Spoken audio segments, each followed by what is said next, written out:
एक चीज़ मैं आपको आज क्लियर कर दूं कि सबसे पहले डिफरेंस समझिए कि ज्योतिष क्या है, वास्तु क्या है, न्यूमरोलॉजी क्या है। ये सारी चीज़ें आपको पहले समझना पड़ेगा कि इनमें डिफरेंस क्या है। तो एक एजुकेटेड डॉक्टर जो है वो ज्योतिषी है, ठीक है। डॉक्टर का काम है रेमेडी लिख करके दे देना, डॉक्टर का काम है दवा लिख करके दे देना। अब वो आप दवा लेकर के किसके पास जाएंगे? तो डॉक्टर ने जिसको लिखा हुआ है, अगर उसने होम्योपैथिक का लिखा हुआ है तो आप होम्योपैथिक की दुकान पे जाएंगे। अगर उसने आयुर्वेदिक लिखा हुआ है तो आप आयुर्वेदिक दुकान पे जाएंगे।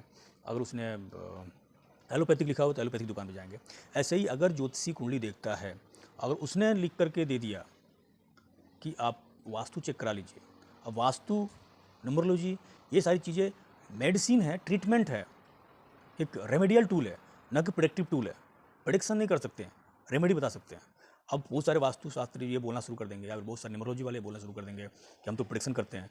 तो प्रेडिक्शन वो ऐसे ही होता है, अगर किसी को फीवर है और पैरासीटामॉल दवा जो है, अगर किसी दुकान पे गए और किसी रेमेडियल देने वाले, जैसे दवा देने वाले किसी दुकानदार साहब ने बोला मुझे फीवर है, तो उसने आपको पैरासीटामॉल दे दिया। उसने कुछ चेक नहीं किया क्योंकि उसको पता है कि फीवर में पैरासीटामॉल खिला दो। बट अगर उसको डेंगू हुआ है तो वो दुकान वाला आपको डेंगू टेस्ट करके नहीं देगा। आपको डॉक्टर के पास जाना पड़ेगा, डॉक्टर टेस्ट करवाएगा, टेस्ट करके फिर आपको बताएगा कि आपको डेंगू हुआ है। आप फिर उसी दुकान पर जाएंगे और वहाँ से आप जाकर के वो दवा ले सकते हैं जो डेंगू की दवा है। मेरे कहने का मतलब इतना ही है कि वास्तु से प्रेडिक्शन नहीं हो सकता।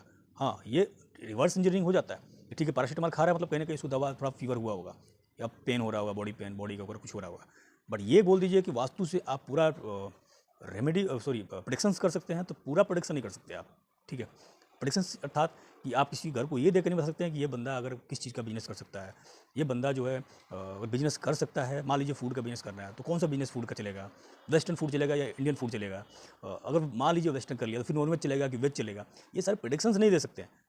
ये सिर्फ रेमेडियल टूल है, समझने की कोशिश कीजिएगा। बहुत सारे वास्तु वाले मुझसे नाराज हो सकते हैं कि ये कुछ भी बोल रहे हैं, क्योंकि उनको सिर्फ उतनी ही लिमिट तक नॉलेज है, सिर्फ वास्तु का नॉलेज है।